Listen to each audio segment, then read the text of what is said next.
And we are live on YouTube, and I'm going to let everybody in.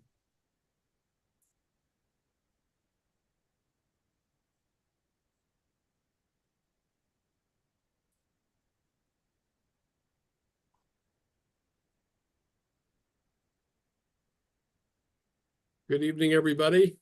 This is the Renters Alliance Renter Town Hall. Takes a few minutes to let everybody in, but welcome to all.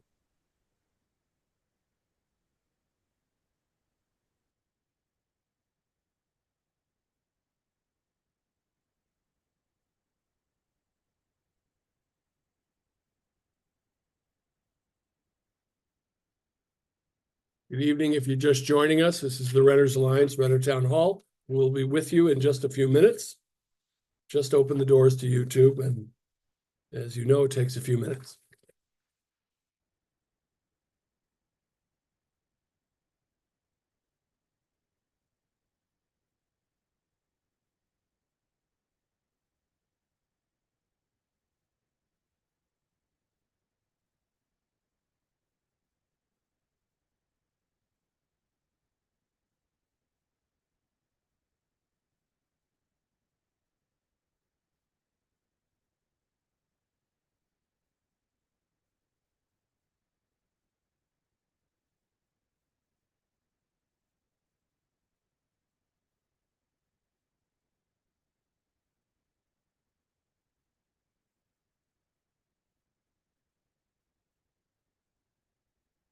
Give it one more minute, and then we'll get started.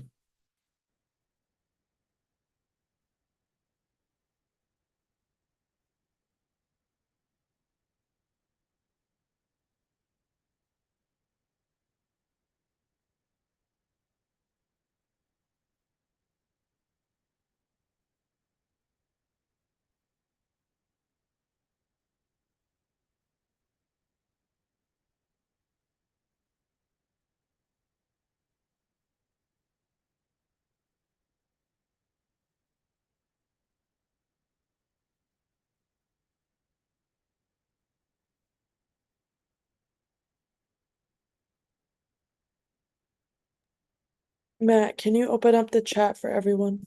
Thank you.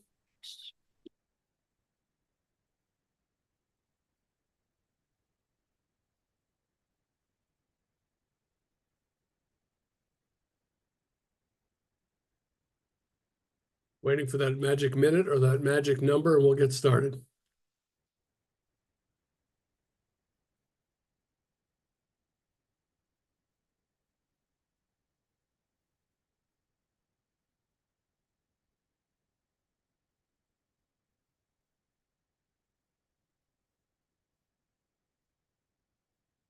And there's the magic number. Okay.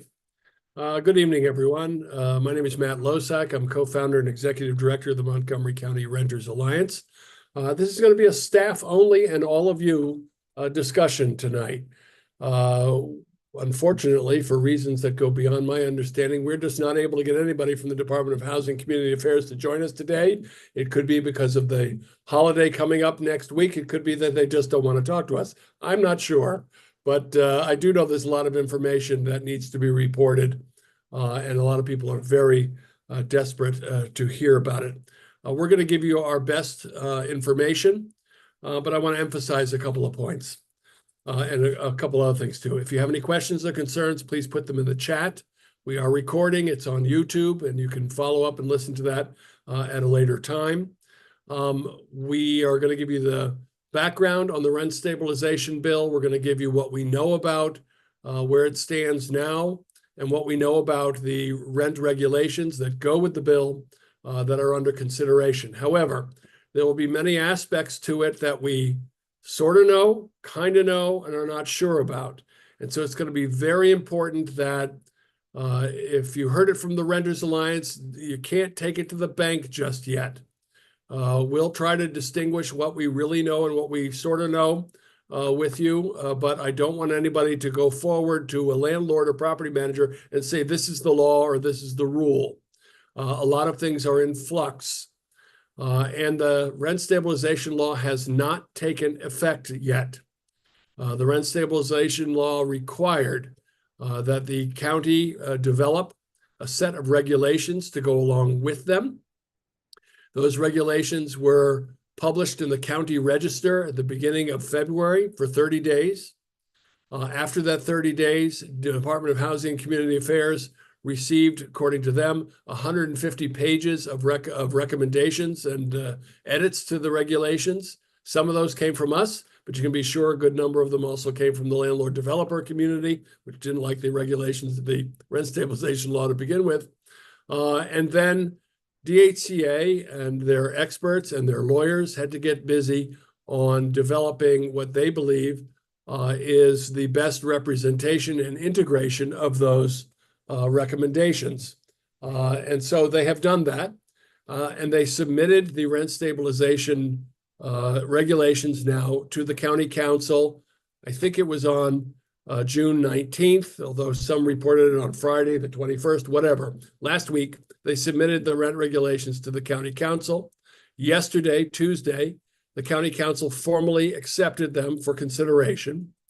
And then we had heard a number of confusing pieces of information about scheduling. One was that the Planning, Housing, and Parks Committee was going to begin a work session on them tomorrow. That was miscommunicated, and apparently it was due to a clerical glitch, was not the correct scheduling. The County Planning, Housing, and Parks Committee will actually have a work session on July 18th. Staff, please remind me if I'm wrong, on the 18th. And if they need a second one, they're going to have it on the 27th. So that's the work session. And then after the work session, assuming that they come to agreement, they will then take those regulations and send them to the full council for a vote. There is some concern that if the regulations are not agreed upon by the 27th or at the end of July, the council goes into its annual break for the month of August. And so maybe the regulations might not even be passed until September. We don't know. So you're going to have to stay tuned, and we will get information out as quickly as we can. But you will have to stay tuned to find out specifically what the schedule is. And believe me, nobody is more sensitive to how desperate people are to be protected by this law who are receiving these excessive double-digit rent increases across the county. We know of hundreds of people, maybe thousands, who have already been priced out of their homes because of landlords who have raced to raise rents ahead of the legal restriction that the rent stabilization law would put in place. The rent stabilization law, just so people remember, has a few elements. One is that it is a formula when it takes effect, and it has not yet. When it takes effect, the formula will be 3% plus whatever the CPI is, or the voluntary rent increase guideline CPI, which are on the county's website. So right now that's at 2.6%. So 3 plus 2.6 would be 5.6 if the thing had taken effect now. Assume it's in September, then it would still be 2.6%. They adjust the voluntary rent increase guidelines based on the CPI every February. So that's where it stands for 2024. So if you haven't received a rent increase yet, and the law takes effect in the summer or in September, then they will not be permitted to raise rents more than 5.6%. If you have already signed a lease and the rent has taken effect, then the law won't protect you on this time around. So it is only for if you've signed a lease and it's 3 months perspective and it's not going to take effect until the end of September and the law passes before then you will be protected, and the rents will have to be within whatever the rent stabilization cap is. So I know this is a little confusing, but please, put your questions in the chat. We'll try to clarify. We have made some very strong recommendations in the regulations. The regulations are designed to hit a couple of ideals in a balanced rent stabilization bill. The Renters Alliance has never taken the position that landlords are not entitled to maintain their profit margin. When a landlord sets a rent, the landlord is expected to set a rent that covers his or her overhead, maintenance of the building, the staff that work at the building, and so forth, and their taxes, the utilities, and the rest. Then they're also supposed to include in that rent a profit margin. Say, I don't know what it is, but say it's 50% or 60% or 20%, whatever it is. Utilities go up, labor goes up, materials go up, and we have no problem saying that a landlord is entitled to keep up with those legitimately related expenses. Where we have opposition is where a landlord decides, you know what, the market says I can make a whole lot more money if I raise the rent through the roof. We think that they have a responsibility not to gouge people out of their homes just because the market says they can make more money. Every industry has responsibilities, and the landlord-developer community's responsibilities are to provide stable, affordable, quality homes for long-term tenants if the tenant so chooses. And this price gouging is irresponsible. So that's where we are. Let me pull up the rent regulations draft as that is now. That was transmitted to the county council. And David Mullins, who our outreach director, and I will go through it. Also introducing, of course, our outreach coordinators, Tim Huang, Emily Towie, and Pat Beckham, who are also here to monitor the chat and will provide links and some more information as we get through tonight's agenda. So let me pull that up for everybody to see. Hang on. Matt, since the regs went from 22 to 58 pages, I think, on the rewrite, do you want to maybe scroll people through the changes list? It's about 6 pages. Just say scroll. Okay, hang on. Share screen. All right. There they are. Okay.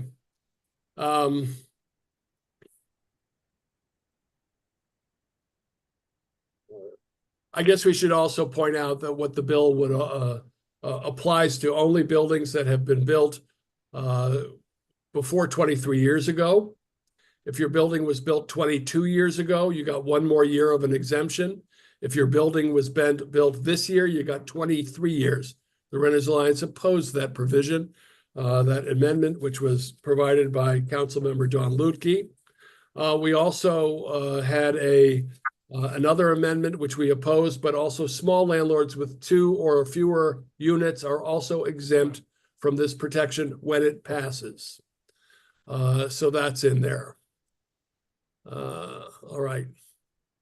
So I think it's worth noting that at the very beginning of the regs, it's still this way, that it talks about multi-year leases, 2-year leases, and something that these regulations kind of helped clarify that we got a lot of calls about and weren't able to provide as much clarity as we would have liked is if there's some requirement in the county already in the law to provide a 2-year lease, but the landlord can still raise the rent after the first year. That didn't feel like as much of a protection as it sounded like, I think, for a lot of tenants. These regulations make clear at the very beginning that the rent must apply to the second year of a 2-year lease. The same rent must apply to the second year.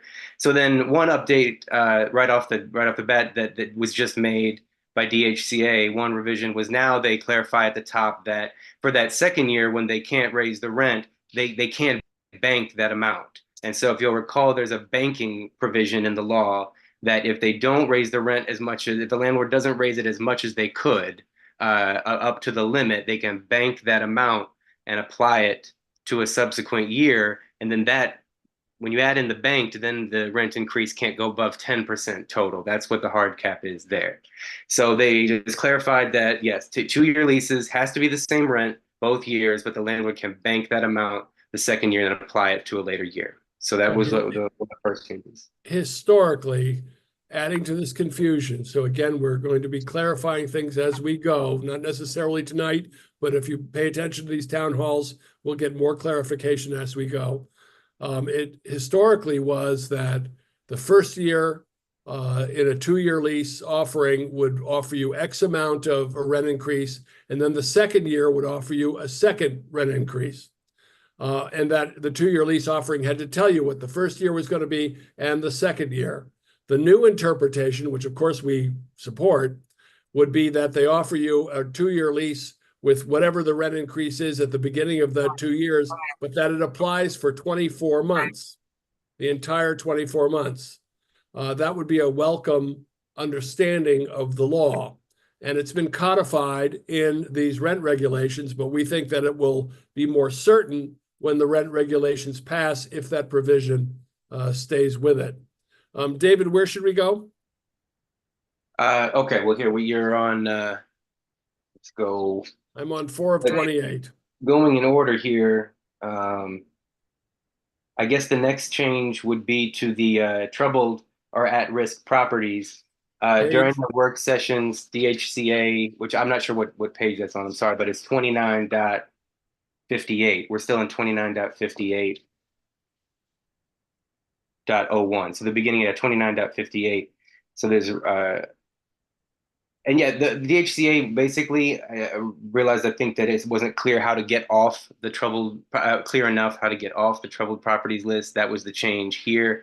And it's higher stakes now because they cannot, the DHCA basically tells them how it tells a landlord how much they're allowed to raise the rent, separate from this law, sets their own limit, if I'm not mistaken, when you're on the troubled properties list. So there's just extra clarification now for landlords about the process for coming off that list. And then DHCA has also said that that's going to be much more publicly accessible and like live updated. Right now, I don't know if y'all have looked, but it's yearly. They give kind of yearly updates. I think it's going to be more frequent. That's a change there. And we'll be monitoring that again. The troubled property list was something that the Renters Alliance pushed for ages ago with County Executive Mark Elrich, who was a council member at the time, to organize the way in which code enforcement did enforcement, so that those properties that had chronic code violations, some of them serious code violations, would get more attention from code investigators than other properties. And some of them that have had chronic serious code violations were put on the troubled properties list. And some of them may receive 100% inspections of their entire property more frequently and may be subject to more serious enforcement efforts. And so, as David is pointing out, they will be subject to this not raising rents until they've fixed some of these code violations. So there are some changes to the capital improvement application waiver, but that are right before, but they're really the same as what you have up here as like the fair return ones. I mean, they're similar. They're very similar. There's just a lot of additional information for landlords about what to include in these applications. What I can understand why they want to have it be clear what they don't need to include. There's a lot of that in here. How things like gross income, how that's going to be calculated. These clarifications that I understand why they probably want them. So they're adding those. That goes for, again, it's like there's a capital improvement petition that they can apply for. Then right here, you see there's a fair return petition that they can apply if they're not going to believe that they can make a fair return. And then after that is oh, that's right, the substantial renovations. And so those are the things where David, let me just back up a second just so people understand what that means. Mm-hmm. Again, to what I was saying earlier about where we stand in terms of a landlord's right to maintain their profit margin. So what these provisions are suggesting is that, say, for whatever reason, a justifiable reason, the rent stabilization cap would prevent you from making a fair return, that is, making your profit margin. Then you can petition the Rent Stabilization Board, which has been impaneled and is waiting the regulations to be passed, to circumvent the rent stabilization bill. From the Renters Alliance standpoint, we wanted to make sure that tenants were aware of such a petition and that they could, object to it if they felt the landlord was being unfair or untruthful, But that's what the principle behind fair return is. At no point did the rent stabilization law intend for landlords to lose their profits or not make a profit, but they should be able to maintain their profit. So the other reasons for a petition would be a major capital improvement. But, from our standpoint, well, what does that mean? We want to make sure that it is a genuine capital improvement, not just putting out a new rug in front of the building, but something actually very serious that may require more funding. And therefore, the landlord could petition to circumvent or at least be exempt from the rent stabilization. All of this has to be approved of by the director of housing, but we can't always count on the director of housing being tenant friendly. So we want to make sure that the codification of these processes is very clear and fair, and that tenants are kept abreast of it. So renovations, and also if there's damage that is reasonably not the fault of the landlord. We expect landlords to maintain their properties year in and year out. And if they defer required maintenance over several years and then decide to do what they should have done years before, and then make the renters pay for it, that will be a problem.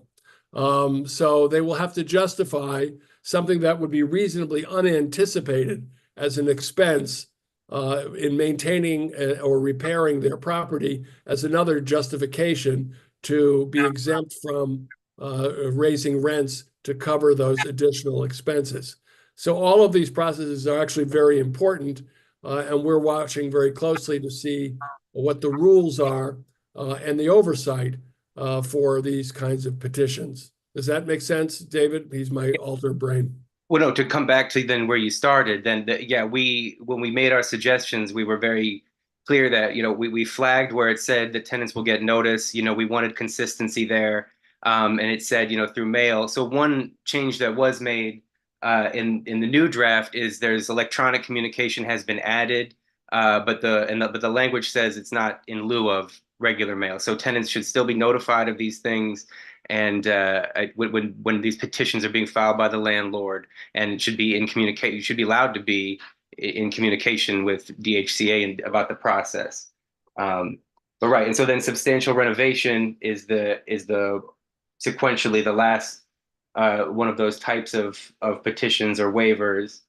And then as far as the changes go, then we're down into 2961 then where we start talking about fees. And yeah, 2961.01 applicable fees. There we go. So there's a couple of changes I think we want to flag, but if we can review to recall what the draft said at the beginning. To Matt's whole kind of zoom out of this thing, one concern the council had and PHP through the whole process was that fees are a way that unscrupulous landlords may try to circumvent the cap, just to have additional fees. There's a lot of conversation about junk fees now and things about using that, raising exorbitant parking fees. However, so there was a need for clarification about fees. DHCA recognized that. And so so there's been some, again, like the 2-year lease thing, there would be some clarity where there wasn't before based on the draft. This is still to be seen. But one of the key ones is that there used to be amenity fees allowed, for instance, to a certain extent. This is the language here is being clear that there's really going to be no additional fees except the following. So they give a list of the fees that are going to be allowed from here on out, which is certainly more clarity than before. But then in the draft, two things that changed in the original draft, pet fees, pet rent were fully eliminated. That was just done away, were not allowed under the draft. Now in the updated version after the comment period, we see that pet fees are going to be capped at $25 per month, and a pet deposit will be allowed that cannot exceed $300. And then those fees can't increase more than inflation at that 25 feet. So that's where they ended up there. And then the other, and some of these things, there's language here that wasn't there before about lockouts and internet fees, making it clear that people need to be able to it has to be clear you opt in voluntarily to internet and cable service. There's clarifying language there. And then last thing I'll just note is the parking fee. Those were in the original draft, those were capped. And it looks like here that the cap is gone, but the increases in the parking fees are capped. So there's just a clarity around that parking has to be opt-in. You have to be able to not choose to pay for parking, but then the fees are no longer capped, but they can't be increased more than inflation once a tenant agrees to that fee, is my reading of the new language. I think that's right. We're not happy with that. That's where they ended up. You could be sure that the landlord screamed bloody murder to put that back in. But we are seeing parking fees go up ridiculously. And that's Malek Demir, one of our staffers, coming from another meeting to join us, and will also be monitoring the chat. The pet rent thing has always been something that bothered me, in particular with more and more people who are single and seniors and others who need pets, enjoy pets. And I've never understood what pet rent is all about. I don't think cats and appropriate animals breathe or eat $25 worth of the landlord's air every month. I do understand a deposit, and I get that. But I don't understand the pet fee thing. That's maybe something down the road. All of you and the Renters Alliance and our allies can work on to get rid of one of these days, maybe at the state level. Anyway, there it is. It's back. Also, something I'm kind of proud of because it was a fee that was exorbitant on some properties of when somebody gets locked out. We have urged this piece of language. In my property, for example, we have 24-hour concierge. You get locked out, they give you the key, you go upstairs, you let yourself in, you go back down, give them the key, and you're all set. Doesn't cost the landlord anything. On some properties where there is no 24-hour concierge, it's understandable if they have to send in a maintenance person to get out of bed at 2 o'clock in the morning and then come over. There could be a reasonable expense that it took 2 hours for the maintenance person to get there, and whatever the maintenance person gets paid per hour is what they might charge the tenant. Whatever it is, the principle was that the landlord should not charge you anything that doesn't cost the landlord. And then of course, if you have no way to get in, the only option is to call a locksmith. But for those properties, some of them just put arbitrary fees. We're going to charge you $75. Well, for what if there's no cost to the landlord? So it's good to see this codified there as well. We're seeing increasing problems with internet and cable, where people are being forced to pay for technology fees that they do not use in their apartments and so on. So it has to be optional. And the other thing, David, I think is that one of the things that this fee schedule of regulations will do is that if the fees aren't listed here, then they can't charge them. So if there's anything else going on that's not listed here, the landlord can't invent a fee. Is that right? And that's, I think, what we asked for them to clarify, and DHCA confirmed that interpretation. So I look forward to the work sessions because I'm sure that's going to be clarified during those by PHP too. Because Tim, I don't remember the name of that one fee that we came across somewhere, but it was something like a landscaping fee. I mean, that's the community management fee, something like that. I mean, it's what the rent is for, So it's just some just blatant out there. So it really, if it ends up like this, I think it will help that way too. Right. So this will codify what is in fact allowable, what is not, and under what circumstances. If you have any questions or concerns, I know if we sound a little confused, we know other people might as well. We're doing the best we can. This is a moving target, and this is the first salvo of a penultimate draft. But anything can happen before the council and back to DHCA. We don't know. But this is what we've got now. Any questions out there? Yeah, we have a couple. I think I know the answer to this. someone in the chat asked, are buildings younger than 23 years exempt from all of this? And I believe that is correct, right? The bill says, from a amendment put in by Councilmember Don Lutke, that any building built within the last 23 years is exempt for 23 years. So keep this math in mind. If your building was built 22 years ago, it's got 1 more year of exemption. If your building was built this year, it has 23 years of exemption. We bitterly oppose this amendment. And We understood the principle of it, which we accept. That say if you put in $150 million to build an apartment building, you should be exempt for a period of time to make your money back and make a profit. We get it. That's fine. Who came up with 23 years to do that? That doesn't make sense to us. Other provisions in other parts of the nation that had rent stabilization bills like this had something more appropriate, like 5 or 10 years, with an option that if after 10 years you could demonstrate that you did not make your money back, that you could be extended. So there was some rational approach to the principle of making your money back and making a little money. We want people to invest in building housing. That's not a problem. But 23 years came out of nowhere, except for probably the Landlords Association or someplace. And we don't like it. There are thousands and thousands of tenants who live in these properties who are going to be subject to these excessive rent increases, and it makes no sense to us. Yeah, it's worth noting. It's not just, we're us mad about this. Like the academic articles on this refer to 5 or 10 year regimes as generous to landlords. So it's not. It really is an extreme in the broader sense. But that's where it is right now. Go ahead, Emily. Just to clarify, so now if your building is younger than 23 years, not only does the rent cap increase not apply to you, the fees aspect will also not apply to you as well. Good question. Oh, that language does seem like that. We got to clarify that. I think that that's probably the case. I think this is the bill and its regulations are one and the same, and that the exemption is for the entire bill. But we will clarify that.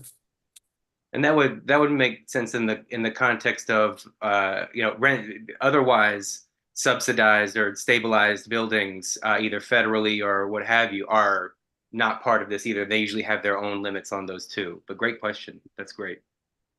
Tenants go to eProperties to find out the age of their building. Oh, I'm not sure. I don't think so. I think you can find licensing information.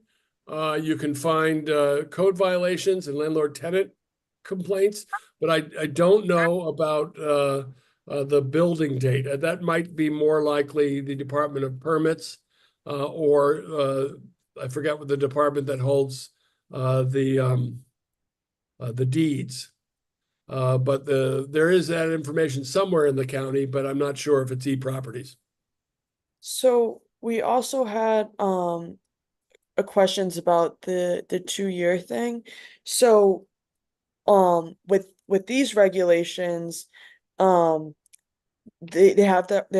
continue to have to offer you a 2-year lease, and they need the rate for the first year has to be the same rate as the second year, correct?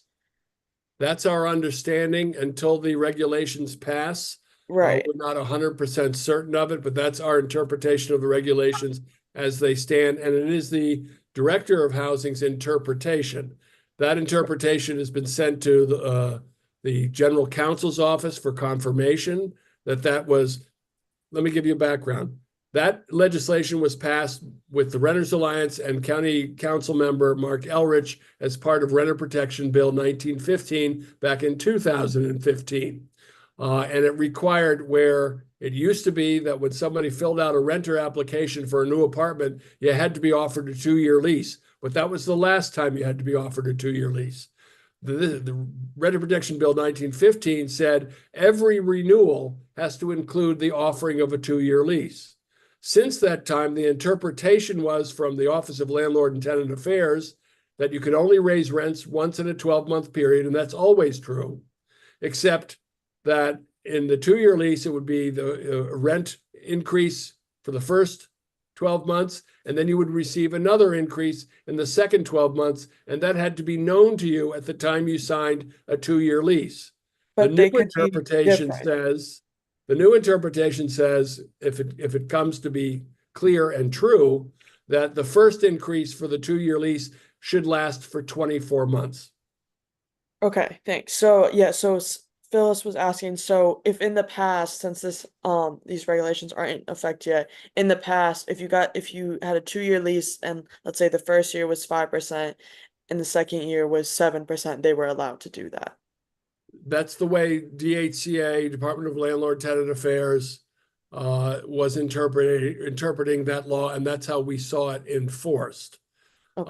The director believes that approach was not a correct interpretation of the law. And therefore, to strengthen his interpretation, I believe he codified that in these regulations. But again, they haven't passed yet, so he hasn't gotten sort of the second shoe of support from the council. Okay. Thank you. What else? Can the landlord charge storage fees? I also was gonna say, I noticed when we were discussing fees, there was a little note there with exceptions saying that anything that the tenant chooses to opt in on that isn't required, that there's still room for those fees that weren't listed. And I think that's always true. The landlord, anybody can sell you anything, as long as you don't have to buy it. Then that's an optional scenario. Some buildings will have, a pool fee. Some buildings might have a storage opportunity if you want to take advantage of it. We're really talking about fees that are required by the landlord and that you don't have an option. And so in those situations, they can't just arbitrarily increase them. And there's a clarification on page 25 that if it's a storage fee that's accessible only by the tenant, so I guess they're talking about kind of in unit or, on the patio, they can't charge for that. But then That's in your private space. Exactly, some storage space in a storage area, then you could opt into, it sounds like. Another important question, does any of this apply to the city of Rockville? No. So city in Rockville and the city of Gaithersburg both have their own jurisdictions, their own city councils. So this is from Montgomery County's council, and this will only apply to Montgomery County residents, not people who live in the city of Gaithersburg or city of Rockville. And that can be kind of confusing to some people because yes, while you live in Gaithersburg, you are in Montgomery County. So if anyone's uncertain, if they're like, I live in Gaithersburg, but I'm not sure if I'm in the incorporated city or not, there is, I'll put it in the chat for both Rockville and Gaithersburg. You can do a residency check online, put in your address, and it will tell you whether you're in the incorporated city or not. That's great. And likewise for Rockville as well. Oh, what'd you say? And likewise for Rockville City as well, and Tacoma Park. Although Right, bear in mind that Tacoma Park has its own rent stabilization bill. They were the first, I think, in the state to have one. And I do just want to say in that vein, I want to acknowledge much earlier we first started in the chat, a lot of people are sharing their rent increases, and we appreciate that. And then based on what Emily just said, the fight's still going in Rockville and Gaithersburg to get tenants there protected. So please do keep lifting those up and let your elected officials know. And also, understand, hang on, Pat. One other point. While the rent cap was at maximum 6%, unless the formula came out to less because of the voluntary rent increase guidelines, the Renters Alliance urged a 3% cap. So we're not thrilled with this bill. It is progress for sure for those who are receiving excessive rent increases. But we also know that 4%, 5%, and 6% rent increases are substantial for tenants. So we didn't get everything that we wanted. I don't want anybody to think that we're, thrilled by this. We are pleased that there's progress. It's taken a long time to get here, but it is a long way from where we wanted to be. Sorry, Pat, go ahead. That's for sure. I'm trying to get some clarification here. These regs, when they go into effect, how does this interact with your lease? All of these fees that are coming up, if it's not in your lease, I'm trying to get an understanding of how they can just arbitrarily put fees in. And you've already signed a lease. Is it for future? Yes. How does it, okay, First of all, Pat, and for everybody, no lease can contain a provision that's against the law. So if your lease says, well, I could raise your parking fees, by $100 a year, it can say whatever it wants, but the law is going to say you can't do that. So it's a provision in the lease that is unenforceable, and that if the landlord came after you and said, well, I raised the rent or raised the parking fee by $100, you'd be able to say you can't do that. And if they don't change it, you could go to the county and they could have them fix it. So all leases, which are contracts, have to be subject to whatever the prevailing law is in the county or the state. or what you signed? No, Okay. you could sign a contract anytime you want, but if the contract contains a provision that is not permitted in the law, then that element of the contract is not enforceable. Do you understand? Yes, Okay. All right, what else do we have in terms of questions or concerns in the chat? By the way, could somebody put the link to the article in the Washington Post, which will confirm our concerns as we're seeing rent increases, not just, at 7, 8, 9, 10, 12, and 15%, but upwards of 30, 40, 50, and 60%, and 70%. Yeah, and in Friendship Heights too, you just had a comment there that there's large increases there. I wanted to remember to mention that back when we were trying to find out what year the buildings are built, Apartment Finder, I don't want to give them free advertising, but I mean they say the year at the end of a little paragraph. They say almost for every apartment community when it was built, and I mean it's not as official as the county, but just know that. I'm going to make a point of asking the DHCA, the Department of Housing and Community Affairs, as part of this program to list all of the apartments that are exempt and non-exempt so that people can just easily check to see if their apartment is covered. And I'm also going to make sure that we follow up on the whether or not the regulations apply to exempt apartment buildings. Again, I doubt that they are, but we will confirm that. I just want to mention again, like someone mentioned the double-digit increase in Friendship Heights, and we are seeing that all around the county. And unfortunately, there isn't much enforcement until these regs are passed, and even then, there are some areas that still can't really be enforced. Like we discussed, if you're in one of the cities of Gaithersburg or city of Rockville, or if your building's younger than 23 years. However, there is a voluntary rent guideline set by the county, and you can still report an excessive rent increase to landlord tenant affairs. And I put the link for that. If there's a bunch of people in your building receiving very high increases, it can still be beneficial to report that to DHCA, even if there's a lack of enforcement until this bill goes into effect. I don't want to raise expectations here, but I also want people to be aware. First of all, you can always negotiate a rent increase. It doesn't mean you'll win, but you should always try. If you think it's excessive, go down and say, hey, listen, this is unreasonable, and see if you can get a better situation.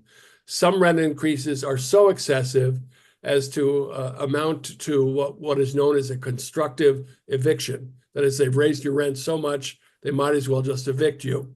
And DHCA generally supports that theory. And so it's worth going to them and saying, look, my rent has increased so much that any reasonable Judge Judy would say, hey, that is so much of an increase that you're just basically evicting that person. And constructive eviction is not legal. So whose version of what a construction or eviction is, it's an arguable thing, but if you get DHCA, or the Office of Landlord and Tenant Affairs, on your side on that, they could come down on the landlord and negotiate hard in your favor. And we've seen that before. In one property in Wheaton, out in place, we saw rent increases upwards of 39%. In one case, it was 210% when a new owner came in. And landlord tenant came in and were able to say that much of that was a constructive eviction, that it was not permitted, and they brought the rents down to an unreasonable 5 and 8%, but it was still a lot better than 39 and 210% during those couple of years. So there might be some hope there, and if you are seeing that kind of excessive rent increase, you should give it a try. And those mechanisms exist with the Gaithersburg's own landlord-tenant office, and Rockville's own landlord-tenant office will receive those kind of complaints too, and sometimes get involved as well. Matt, do you want to give the update on the? Yeah, I was going to say, let's if there are no other specific questions about the regulations as we know them now, again, they have not passed. The rent stabilization law does not take an effect, but we are also seeing efforts to one degree or another in the 2 municipalities that do not have rent stabilization of any kind, and that's Gaithersburg and Rockville. And of course, Tacoma Park already has rent stabilization and their own program, which I believe is stronger than Montgomery County's. So let's just talk about Gaithersburg and Rockville. Go ahead, Oh, David. Wait, sorry, can we answer 2 more questions in the chat? Yeah, About chop, chop. regs? Okay. So in someone's building, the building's about to start doing construction in the lobby, which will take away some of the common spaces in the gym. Are residents entitled to anything during such construction? And I believe the answer is no. I'm not sure is my answer. I have seen if you know your rent pays for things, pays for the private use of your abode. It pays for the common area that you enjoy. It pays for your amenities that are part of your rent. It also, you know, we've seen properties where there was renovation taking place that took away everybody's balconies. And in that negotiated situation, we got everybody $43 per month based on square footage of what they lost by not having use of their balconies. So an argument could be made that you're paying something and you're not getting it, what you're paying for. And so likewise, on the countervailing side, the landlord could say, hey, there are in every property, there are from time to time repairs and maintenance that have to take place, and you've got to put up with it. So then it becomes what's reasonable and what's not. If you feel that it's unreasonable and it's taking up a good deal of time or more time than is reasonable, or it's an amenity or a usage that you have that's part of your life or part of your business or whatever, you can make an argument to have a rent reduction and see what happens. Always checking with the property manager or landlord first, probably acting collectively if it's a community space with your other tenants. And by the way, we form tenants associations and work with them all the time. We hope you contact us for that. But you know, that could also be an approach. But again, you got to be reasonable. Is this, you know, for a couple of weeks while they fix something, or is this, you know, we're not going to have use of a whole part of the building that we use, a community space or something, for months at a time, or they've closed it off permanently because they decided they want to turn off the air conditioner there or something? I think you'd have an argument. And we had another question about if these regs are gonna grandfather leases in that were signed before the regulations take effect. And I think our understanding is no. But I'm gonna put the link again in the chat. DHCA posted kind of some like FAQs and some examples of how the law will go into effect And there's a section called "Will the Rent Stabilization Law apply to rent increase notices issued prior to implementation of the law?" And they gave three different. It says yes, so long as the rent increase is effective after the regulations are implemented. And there's three examples there, so I'm just gonna put After or that before? after the regulations are implemented. Wait a second. My understanding is that if the rent has not gone up to the increased level and the law takes effect, that they'll have to reduce the increased level to the law. Is that right? Well, so here's an example that DHA put. Regulations are implemented on August 1st. All rent increase notices must be provided at least 90 days in advance of the rent increase. So if you received the rent increase notice on June 1st and it was going to go into effect on September 1st, the rent stabilization law will apply to your rent notice and then must be brought down to the allowable rent increase.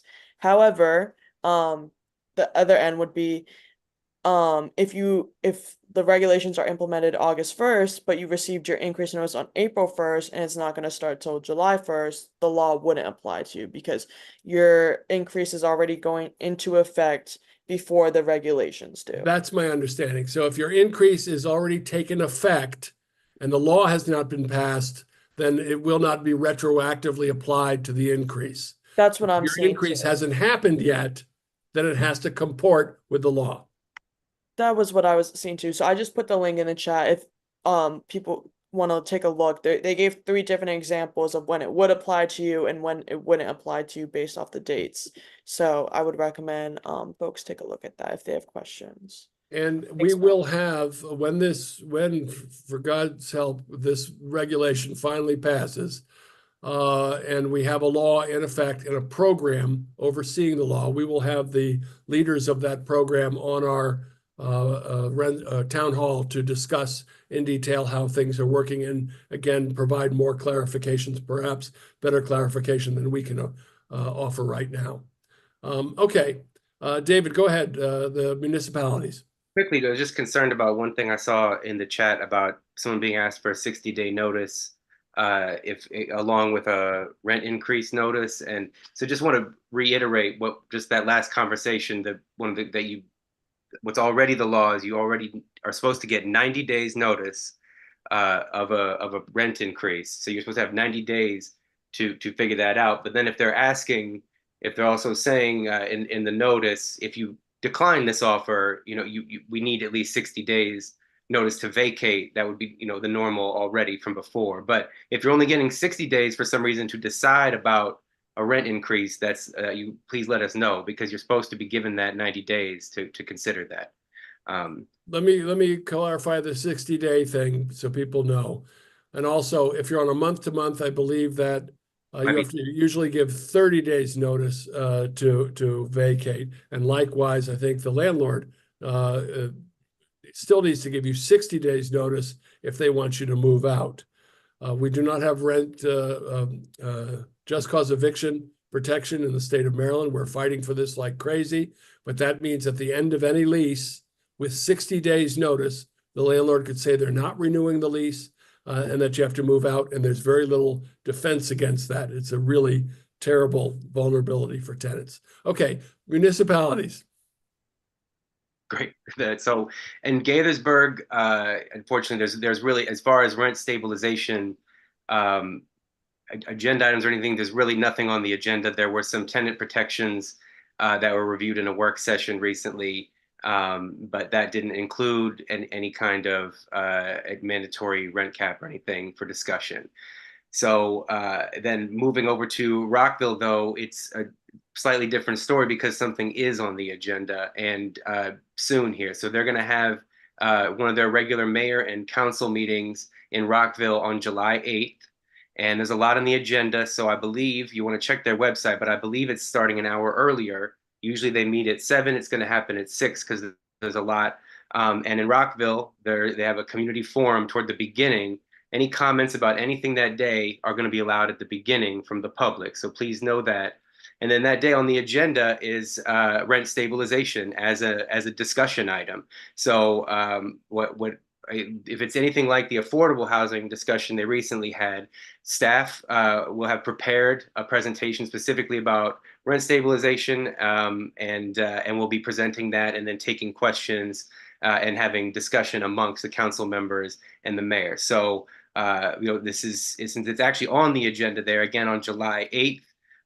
Anyone who wants to, or Rockville residents who are receiving rent increases or are in favor of this, are encouraged to come speak again at the beginning, which would be in the 6 o'clock hour.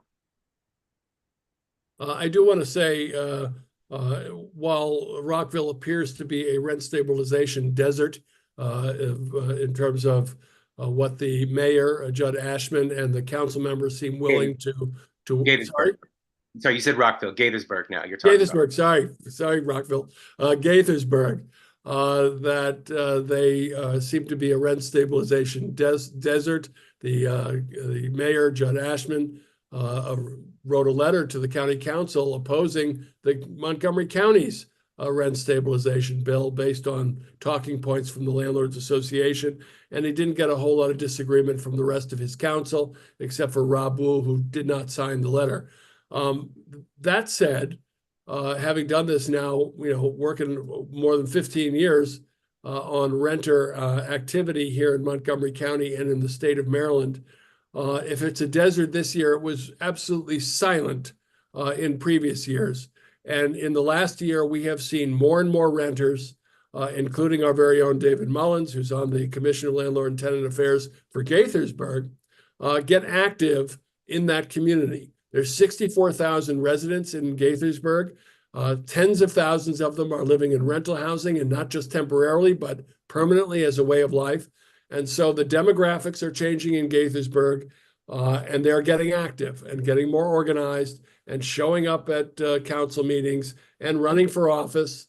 And so hopefully Gaithersburg will catch up to modern, balanced, progressive policy. In the meantime, we've seen a little bit more progress in Rockville. David, you want to tell us more about that?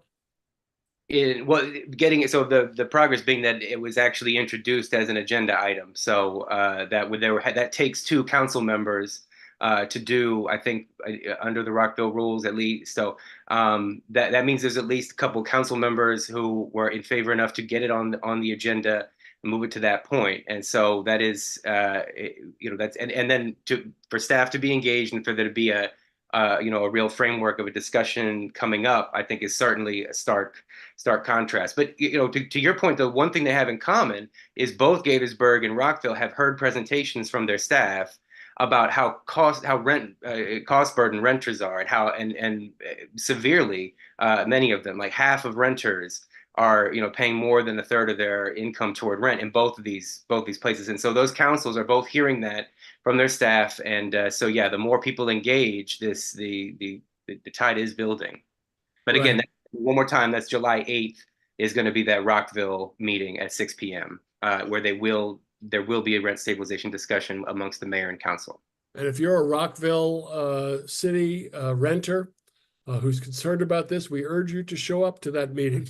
We'll put out more information in our newsletter, upcoming newsletters, but please mark the calendar for that date. It's going to be very important. The Renters Alliance staff and myself are meeting with all of the council members from Rockville and the mayor also to discuss this, so that we can knock down any points of view that are not based in fact or reality, and hopefully get them to sign on to something reasonable. We'll see, but it's progress. Again, it's not progress for anybody who's facing getting gouged out of their apartment this year or their home. And we feel that and are very sensitive to that.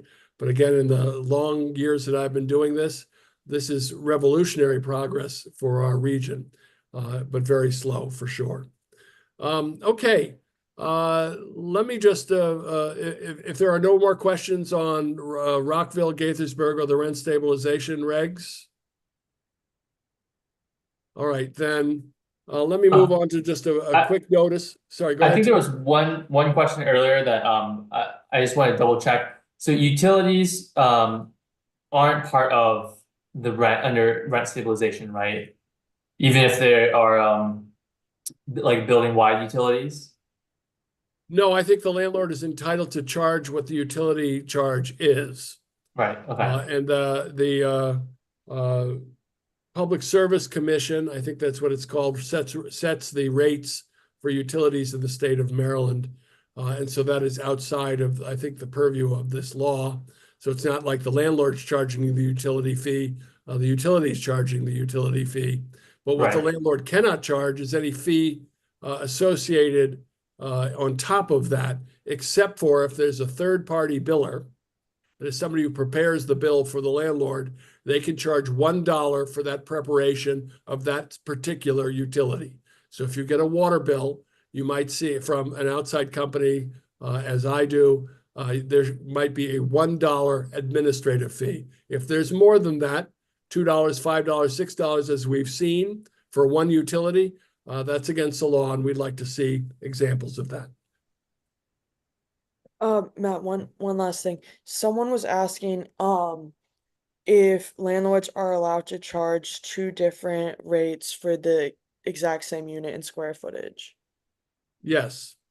The landlord is selling a product. Right. And imagine, this week shoes are for sale for $25. Next week, the same shoes are $19 or $50. They can sell whatever they think the market will bear. What this law will do is say that once they sell it at that rate, then they can't gouge it up while you're still living there. So, and for that matter, that once the unit becomes under rent stabilization, even when you move out, they can't jack it up to whatever the market will bear if it's controlled, unless they've banked the increases that they didn't charge the previous tenant. I know that's a little confusing, but I know it's unfair, but these are private businesses for the most part, and they are offering a product that they can charge whatever they want for. But the rent stabilization bill says that if you go in at $1,600 a month or $2,500 a month, then you should know that's what your rent's going to be. And we think that you should also know what their increase is going to be at a maximum year in and year out. Right now, every renter just doesn't know whether they're going to be able to afford their home the next year or the year after that. And so that is creating a great deal of housing instability in our region. And of course, that is impacting everybody. We have seen people in high-end apartment buildings in Chevy Chase who are paying really high levels of rent for very fancy apartments, but they're also on fixed incomes. They may be making a lot of money, but some of them are senior citizens, some of them are retirees, and suddenly now they're getting 59% rent increases. And now you're 75 years old, 85 years old in your apartment, and you thought you were going to live there the rest of your life, and the new company comes in and buys the apartment building and decides that they're going to jack up the rents to whatever the market will bear without any regard for the people who live there and their stability and quality of life.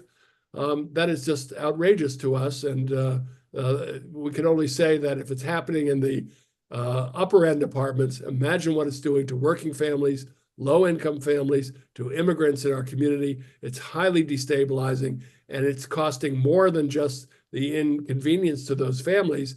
It's costing our overall health, welfare, and prosperity. Okay, there's a bill being heard tomorrow in the Planning, Housing, and Parks Committee. It is a bill that is a lead sponsor is Councilmember Kate Stewart. And I think we've got a copy of it someplace. Yeah, I have it. All right. Can you put the link in the chat, Emily? Yes.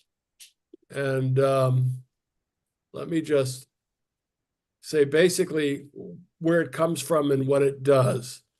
A year ago, a little over a year ago, in February 2023, there was a terrible fire at Arrive Silver Spring that killed Melanie Diaz, a tenant there. And through the process of getting those tenants resettled and dealing with some of the issues that they were facing, Councilmember Stewart took the lead to try to update the law to ensure that tenants got proper notice on some things, and also to require landlords to have some kind of an emergency plan. Believe it or not, I mean, I remember when I was in elementary school, we had a fire drill every 2 months. But around properties in the state of Maryland and certainly in Montgomery County have no requirement for any emergency plan at all. So this bill would require that the property owner come up with some kind of emergency plan that DHCA, the Department of Housing and Community Affairs, approves. And that's one thing. The other is we discovered also at Arrive Silver Spring that they were charging tenants for renter's insurance, and they were sort of doing and making it part of the rent. So you were paying an extra $100, $150 a year for the landlord's renter's insurance, only to discover that the insurance was only covering the landlord's property and not the tenant's. So we had a number of people who were burned out of their apartments in that fire and found out that they had no coverage from the renter insurance company. So the clarification in this bill would require the landlord to be very clear about what kind of renter's insurance you're paying for. And of course, we urge people to get their own renter's insurance to be sure that it covers your own belongings and not just the landlord's. What else was in that bill, folks, that was important for people to know? Were there slides you're gonna pull up? No, not for this bill. That's for the other thing. Hang on.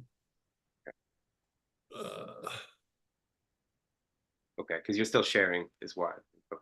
I'm going to unshare that. Sorry, I'm an old fogey when it comes to this stuff. Stop sharing. All right, let me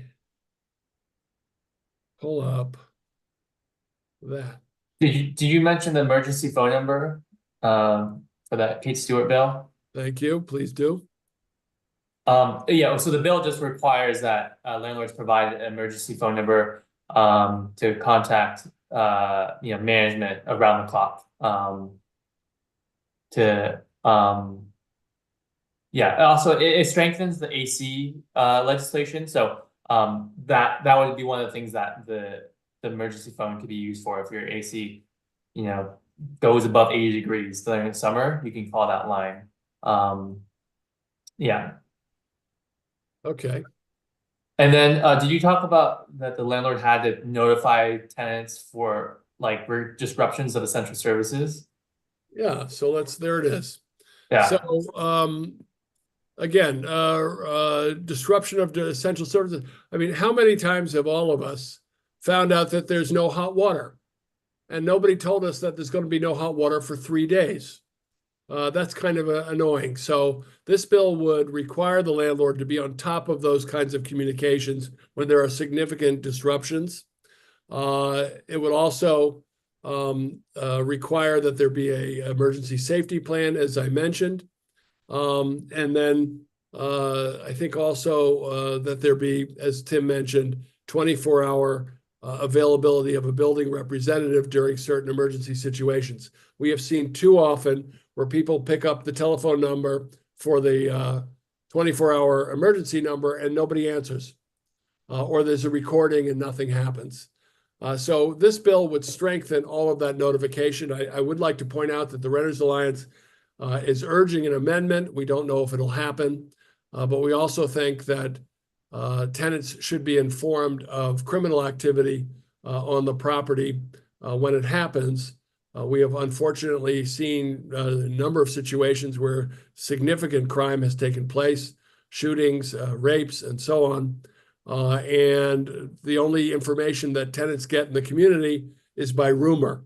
And we think when there's information that is knowable from the police department or whatever, that at least the basic information should be communicated to the residencies so that people know what's happening.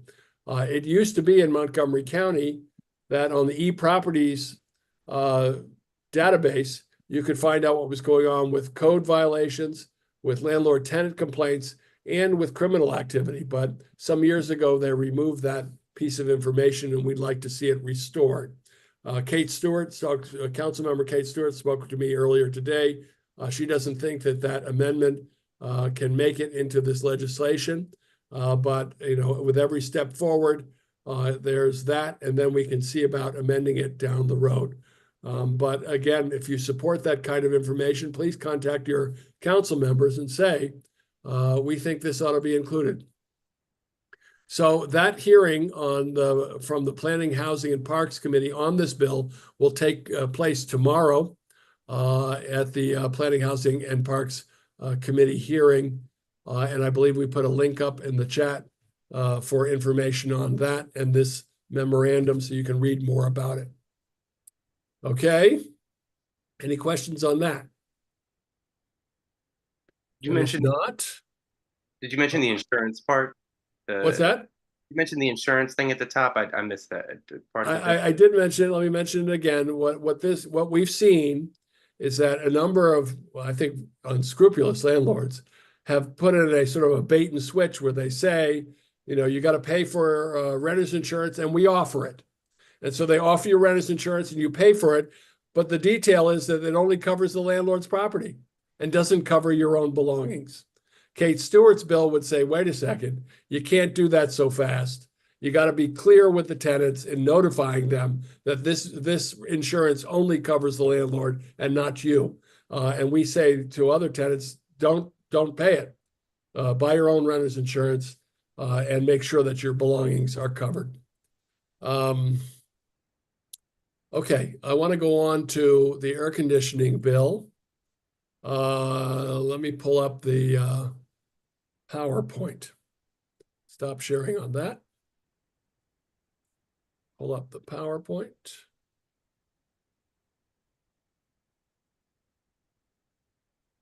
Okay. We got a very lovely PowerPoint from the Department of Housing and Community Affairs today, and we will walk through it and take it away, Tim and Emily.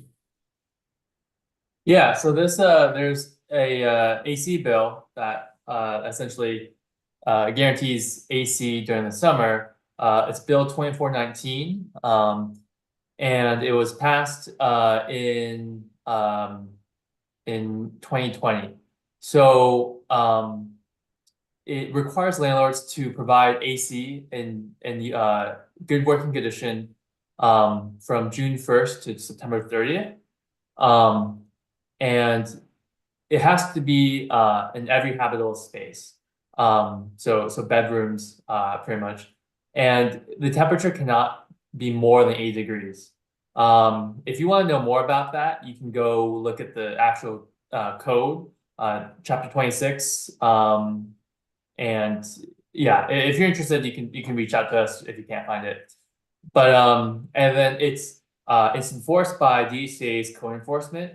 So if you have any issues, those are the people you would reach out to complain about that. And I would urge people not to wait. If the air conditioning is out, find out from the landlord or property manager what's going on. Don't let your apartment start to cook. We're seeing really unbelievable temperatures. So there should be no surprise. Global warming's been coming for a while, but we're starting to see it. And last week we had triple digits in this region, and we might see that again in this coming weeks and over the summer. So don't wait till it cooks. Sometimes repairs can take some time, and it can become a serious health hazard. And when it comes to habitable spaces, that's basically your entire apartment. There was some argument over whether or not your kitchen mattered as a habitable space, but it does. The garage is not a habitable space, so that's different. But your living quarters are all that has to be cooled to no more than 80 degrees. That sounds like a lot, but if the temperature is 90 degrees outside, it'll be cool inside. Or 100 degrees, it'll be cool inside. And most air conditioning, when supplied, will allow you to keep the temperatures closer to 70. So anyway, there we are. Next page.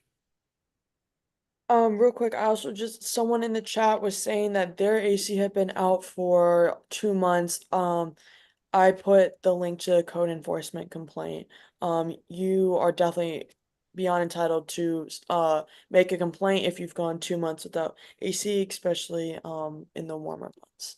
Yeah, and let me just say something about the principle there again, that in properties that have an overall heating and air conditioning process, like my building, Unfortunately, they have to change it one way or the other. Ours changes over entirely the entire building. Creates some tension sometimes since they turn it over when it's 80 degrees outside, and then the next week it goes down to 65 and everybody's freezing. But that's the problem with our building, is they can't be precise other than what the law requires. So the property manager or landlord determines they're going to turn over from heat to air conditioning in the late spring, but by law, no later than, June 1st.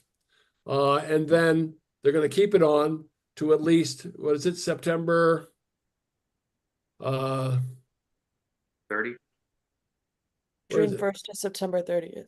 Thank you, September 30th. But maybe longer if your landlord's generous, but certainly at least until September 30th. But if you have your own operated air conditioning, then that is it's considered like an appliance, like your refrigerator. And you are entitled to have it in good working order whenever it's supposed to be in good working order. So if you've got it at your own control, that's year round. So if it's not working and you've told the property manager or landlord it's broken, please fix it, and they haven't done so in a reasonable period of time, then please do as Emily and Tim are suggesting and contact code. All right. Okay, so air conditioning must be provided by the landlord in apartments, townhouses, and condominiums, but air conditioning is not required in detached single-family homes or any rental property listed on the National Register of Historic Places. And there's a link where you can see if it is, if your building is in the National Register. Good.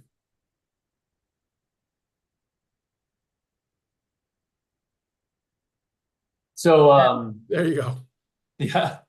I was just gonna drink some water. Landlords have to maintain the HVAC system at the property. And it has to start by June 1st.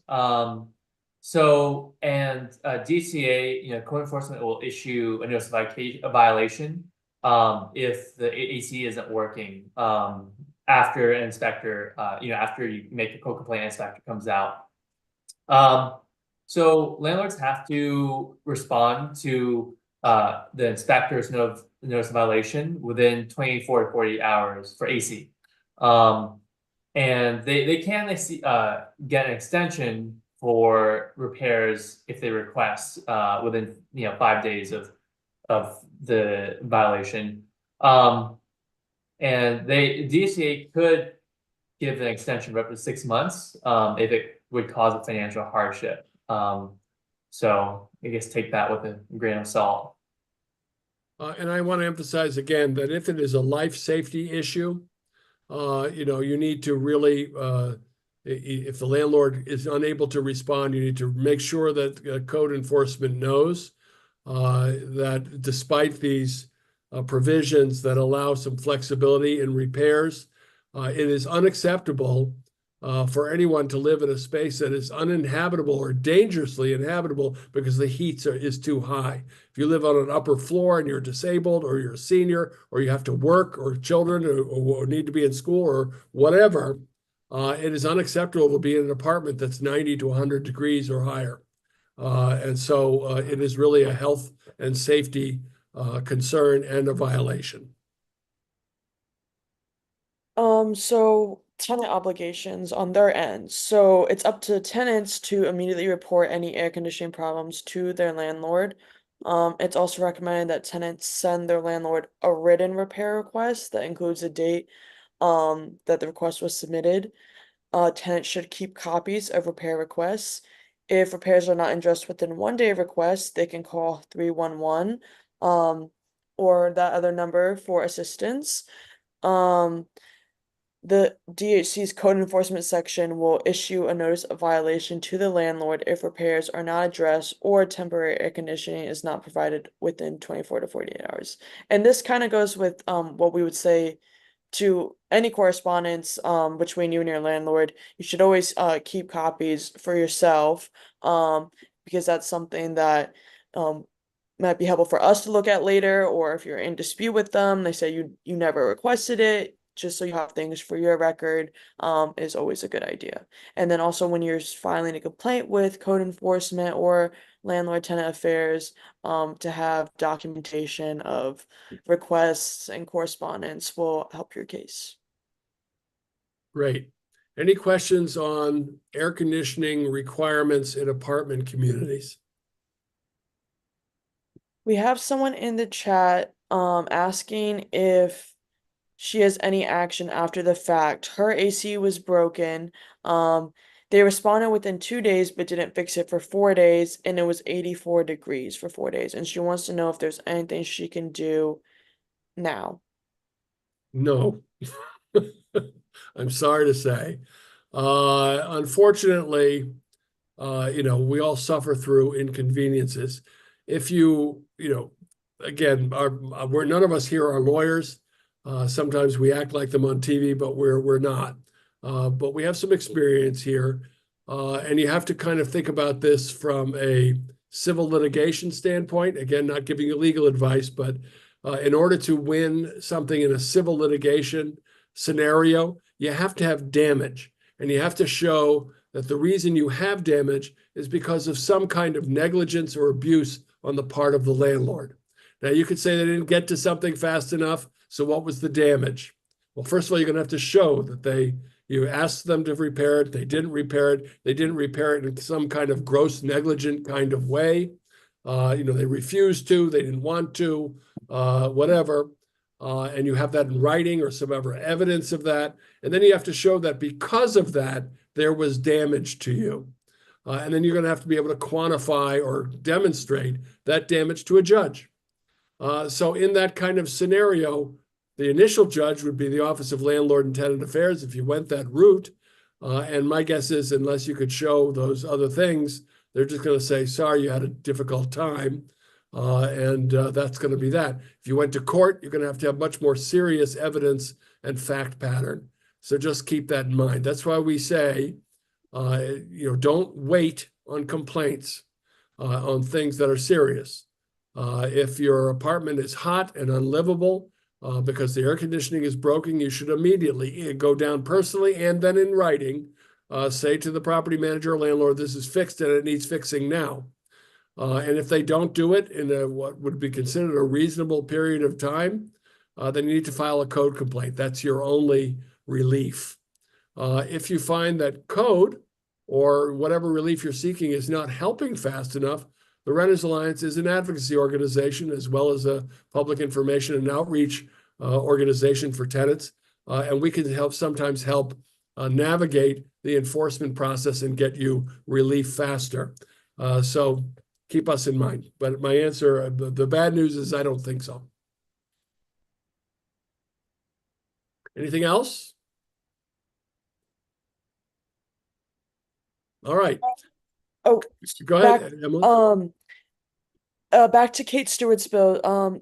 Someone asked, is there like a sentence or two that they can send to the council members, letting them know that they support the bill and our proposed amendment about the crime. And then I was just gonna say, you could say something like, as a Montgomery County renter of such and such neighborhood, this bill is very important to me to ensure my safety in an emergency. I think it's important to know an emergency plan for my building, if there's sprinklers, and having a contact person in a temperature emergency. And for the proposed amendment about the crime, you can just, if it's personal to you, you can say, like, I have kids here and I would really like to know if there's crime in the area, or I'm a single adult, or anyone doesn't matter, your family situation would want to know about crime in the area. And you can send that to them and let them know that you'd like to see those that bill implemented. Did we put the Planning, Housing and Parks Committee link in the chat? We could do that so people know where to send such note, but I second what Emily just said. It doesn't have to be complicated. They just have to know that you're a real person with real concerns, that you support the bill, and you can go take a look at the bill and the elements that are included, add to it the crime thing. But as is always valuable in urging council members, is also to tell any personal story that might relate to the bill. So As Emily says, you've got kids, if you're concerned, if you've seen crime, or whatever, and you think it's important for you to stay informed, add that information as well. But keep it simple. Okay, Tim and Emily, let's move quickly, and David, on the 3 resources we want people to remember from Ulta, Code, and the ACE, Access to Counsel and Evictions Program. Tim, you go first. All right, so if you have a code issue, like some maintenance isn't being fixed, like you have mold, or your fridge isn't working and the management isn't, you can let your management know and they're not doing anything about it. You can make a code complaint, and I'll link someone will link it. And this only applies to the county. So if you're in one of the municipalities like Rockville, Gaithersburg, Tacoma Park, then they have their own code department. But yeah. Somebody beat me to it, but there it is in the chat. The other kind of complaint that is not related to maintenance and the condition of your property is an Office of Landlord and Tenant Affairs complaint, also known as OLTA. These kind of complaints would be, as we were discussing earlier, like if you receive an excessive rent increase, not necessarily that they'll be able to enforce it, but those are the kind of things you can file a complaint about. If you're in dispute with the landlord, if there's a ledger discrepancy, if you've paid for June and your ledger is saying you still owe for June, that would be a OLTA complaint. So anything to do with the lease, the landlord, that goes to OLTA, and anything to do with maintenance and conditions goes to code enforcement. Good. We're competing postings. Good. So there you have it. Ulta complaint form is in the chat. Again, that has to do with your renters' rights. The Renters Alliance is also involved in another very important program that we've supported that involves access to counsel, access to a lawyer when you're facing evictions. David? Yeah, it goes by ACE for Access to Counsel in Evictions Program. ACE for short, state-funded program that allows for nonprofit legal service providers to be in rent court mostly for same-day representation for those dockets. And then also, but we recommend reaching out in advance of any hearings. There, it gives them a chance to dig in a little deeper, look for any potential defenses that you can have. So yeah, if you're facing eviction, whether it's failure to pay rent, tenant holding over, if you've, once you, we encourage you to reach out. I'm going to put the numbers in here. The 3 nonprofit legal service partners for Montgomery County that are working on this are Maryland Legal Aid, Homeless Persons Representation Project, HPRP, and then CASA. And there are the intake numbers for those 3 organizations. So again, they're down there. Same day you have to, they'll make an announcement, but then you have to go to them and ask them for, to ask a question or what have you, but they should be there. And then if they're not, on the 2nd floor of the district court in Rockville, there's the self-help center where you can, they won't represent you, but you can speak to an attorney there on a walk-in basis to ask any questions about, your case. So again, that's at the court on the 2nd floor, the District Court Help Center. Pat, what do we need to remind everybody to do? This is not the time when we want you on mute. Okay, as always, we want to remind everyone to vote. It is the one tool we have that can substantially help us as renters. We need to have our legislators sympathetic for voters. So please remember to vote. Right. So pay attention, participate in council meetings, watch it on Zoom sometimes if you can't go in person. But they need to know that we're real people, that we vote, and that we participate in our community social, political, and economic life like everybody else. So please, as Pat says, Pat Beckham, our senior voter amongst us, vote. That's right. And, down the road, when we get closer to the next election, we will certainly have more information on how to register and so on. Our next town hall is July 10th. If anything comes up between now and then having to do with these rent stabilization regulations or information, it'll be in our newsletter. And of course, we're around town. We will be at Pride Pride at the park? Plaza. Pride in the Plaza Sunday. on Sunday. So that's at the Silver Spring Inside, Civic we'll be Center. inside. It'll be inside. Is it raining? No, we're gonna be inside in the ballroom instead of outside. Oh, okay, but it'll be, the festival is It's both in the everywhere, plaza, yeah. everywhere. So we'll be there with the table. If you have any questions or concerns, come see us. We're also about town in Silver Spring, in Gaithersburg, in Germantown, at the libraries. If you've got an apartment building that you think needs to get organized and have a tenants association, or just to have a community meeting, invite us. This is what we do, and we're doing it more and more. So please reach out to us at info@rentersalliance.org. Any other questions or concerns? We've hit our pumpkin hour. All right. Well, then with that, thank you to everybody. Thank you to my staff who are always paying attention to this and as deeply concerned as everyone is on renter protection issues. Thank you, everybody, and good night.